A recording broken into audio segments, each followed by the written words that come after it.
Imagine this. It's a beautiful day, it's summer, the sun is shining, and you're on vacation. Let's take Italy for example. A beautiful country. It's been a rough year, and you decide that during your break, you go somewhere that suits your style. The weather is always nice, the food is good, but there's another part to it. The scenery. Wherever you go, there's probably something nice to look at less than 5 minutes away. Now, what do most people do when they see something pretty? Well, take a picture maybe, or even a video. But while it's easy to take good-looking pictures in a pretty place like Italy, would it still be as easy to take good-looking pictures in places less pretty like Hungary, for example? I gave myself the task to find out more about photography and filmography in Hungary to see what it really is like. But of course, I don't know anything about Hungary, so I spoke with a real Hungarian photographer. The following video you're about to see is an interview between me and the Hungarian photographer Katona Bálint.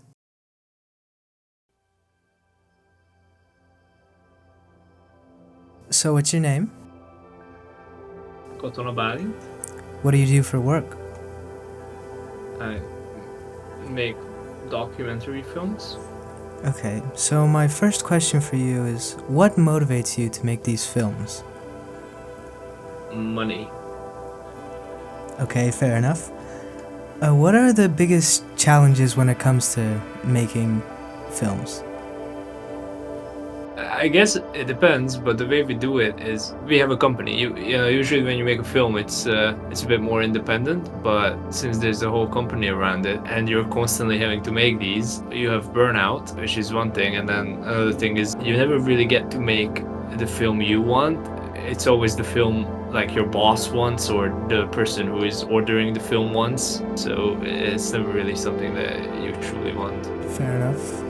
I did see that you recently made a film about fossils encased in stone. What was the process behind making that? So I have a coworker. He's always been collecting fossils ever since he was a kid. Most of the company revolves around historical documentaries. A lot of these projects that we do are financed by the European Union. And right now they cut all funding, and because of that, the company doesn't really get many projects that we can work on. So basically, me and my coworker made this film sort of as an escape route, I guess you could say, to have like other references if something were to fail.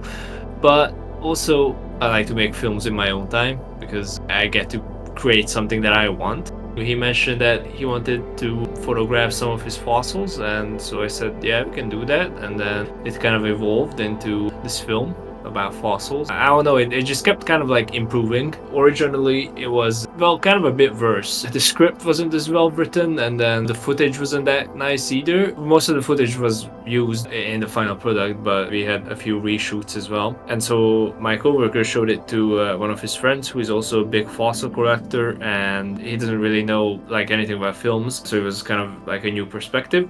And he gave us some very good feedback, some very good critique, so it basically changed a lot of things. Well, not too many things, but we changed quite a few things. So yeah, I think that kind of helped the film overall become what it is now. Yeah, I mean, besides that, it really was just like every other film. I was mainly responsible for sort of the production aspect, filming, editing, making the animation, stuff like that. And then my coworker did the writing because he's the one that knows most about fossils, and then it was also his collection that we filmed. And he's also a graphic designer, so he made the graphics in the film. Wow, a lot of stuff went into making the film. Not really. It was Well, it sounds like a lot. Financially, it was really nothing. It was basically just like our own time, and then the person who narrated it, he works in the same city I live in, Paige, and he's an actor. He does theater. He comes to the company I work at to do a narration as well. I always liked to go to the theater when I was younger, so, well, I always knew who he was because he comes to the company pretty regularly to do a narration. We kind of became friends, and then for this project I asked him to narrate it. That was basically the only financial aspect that we had to pay. Everything else was just like our own time. It didn't take that long. 3 shoots. One shoot was like 5-6 hours, and then the other 2 was a few hours. Filming was done in maybe like 8 hours, and then the rest was editing and graphic design, which it took a while, but overall I think the film came together in like a month, maybe a bit over a month.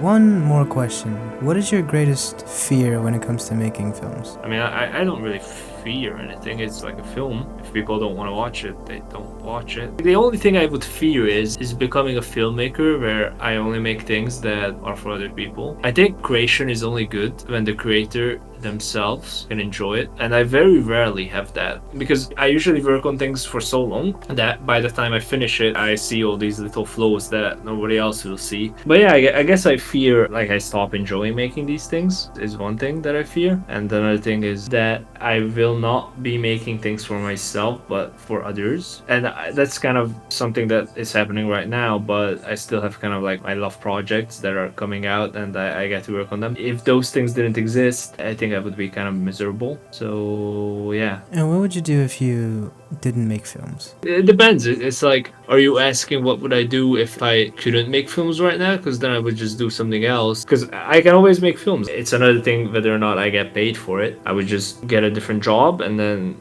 in the background work on my own projects or my own films. Like, it's something that I enjoy doing as a hobby. If you're saying if like filmmaking didn't exist, I don't know what I would be doing instead. Probably not something creative. Tried to get into programming, but I didn't really enjoy it, so I quit, and then I started doing film instead, which was something that I enjoyed doing. All right, fascinating. Well, that was all the questions I had for you. Thank you for being a part of my documentary. Yeah, you're welcome. So now that I've spoken to a real Hungarian photographer, I can confirm that there's more to photography than what is being shown on the surface. There's actually more stuff going on behind the scenes than I thought there would be. And to answer my question from the beginning, is it harder to make good-looking pictures in a less pretty place, like Hungary? And let's just say, based on the footage that was playing during the interview, and based on what I've been told, no, it's not much harder to make pretty-looking pictures in Hungary. Thank you for watching my documentary.